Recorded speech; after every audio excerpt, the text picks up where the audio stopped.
Aliyekuwa mbunge wa Simanjiro na mwanasiasa mkongwe nchini Christopher Ole Sendeka amesema wagombea wa urais wa Tanzania kutoka vyama vya upinzani hawawezi kulinganishwa na mgombea wa Chama cha Mapinduzi CCM Daktari Samia Suluhu Hassan. Akizungumza katika kampeni za ubunge jimbo la Mbulu mjini mkoani Manyara hivi karibuni, Ole Sendeka amesema wananchi wasifanye makosa ya kuchezea shilingi chooni kwa kuchagua wagombea wasiokuwa na uwezo wa uongozi. Msikilize akizungumza Christopher Sendeka aliyewahi kuwa mbunge wa Simanjiro Manyara. Mwezi Machi, Dr. Samia akachukua nchi baada ya kifo cha Dr. Magufuli. Kwa mujibu wa katiba inahesabika kama ni term moja. Kaongoza nchi mpaka juzi 2025. Kijana mmoja asiyejitambua anayekaa kwenye chumba cha kupangishwa, mtoto wa kiume analipiwa chumba, sio analipiwa na nani? Kazi yake anakuja kuhoji uhalali wa kuteuliwa kwa Samia. Lakini 2020 alikuwa kwenye kamati kuu ya CCM, alikuwa kwenye secretariat ya CCM. Wakati Magufuli anapita bila kupingwa hakuhoji. Leo anakuja kuhoji Samia akipita bila kupingwa. Kama alikuwa mwanaume si angekwahi kujaza fomu? Na nani angempa urais wa nchi? Katika kosa ambalo CCM haifanyi ni kumleta mgombea urais ambaye rekodi yake haijathibitika kwamba anaweza kuongoza nchi. Ningekuwa na muda ningewaeleza. Nimeshiriki uchaguzi wa 95 wakati wa Mkapa, nimeshiriki uchaguzi wa Dr. Kikwete, nimeshiriki uchaguzi wa Dr. Magufuli. Kwa hiyo nina hakika na ninachokisema. Kwa vijana mlioko kwenye mitandao, mkimsikiliza huyo bwana mdogo, nataka niwaambieni, tafuteni kazi nyingine kufanya.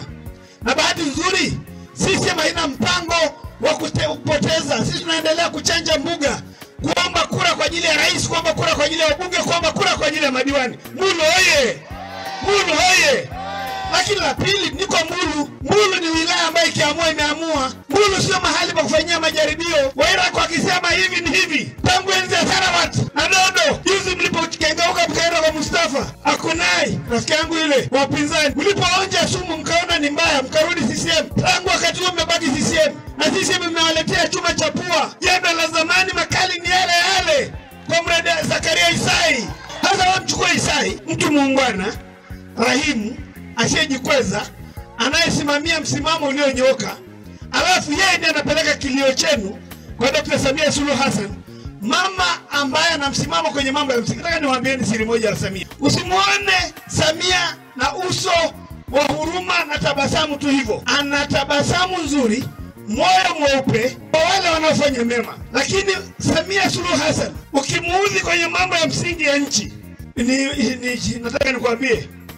nataka nikwambie ni zaidi ya nyete iliyojeruhiwa. Na ili wanaume mjue, na vijana mnaopata dhamana ya Dr. Samia mjue, mama anavaa sura ya umama. Lakini siku akiudhika ukimfuletea mchezo, angalia wale waliotaka kuchezea amani yetu juzi. Dr. Samia Suluhu Hassan alisimama kuonyesha msimamo kwenye mambo ya msingi. She is firm on issues of principle. Samia sio mtu wa kumchezea. Na ndio maana nawaambieni nchi iko salama kwa Samia. Nchi iko salama kwa Dr. Samia. Lakini wewe ndio uulize, kwani Samia anashindanishwa na nani? Nyie mnamjua mgombea Chauma? Anaenda kwa diwani. Sio ACT. Sio kitu gani kingine anaitwa nini? NRA. Hiyo bure inajulikana? Wangapi mko na mimi kwa kishoka Samia Suluhu Hassan anashinda kwa kura za kishindo?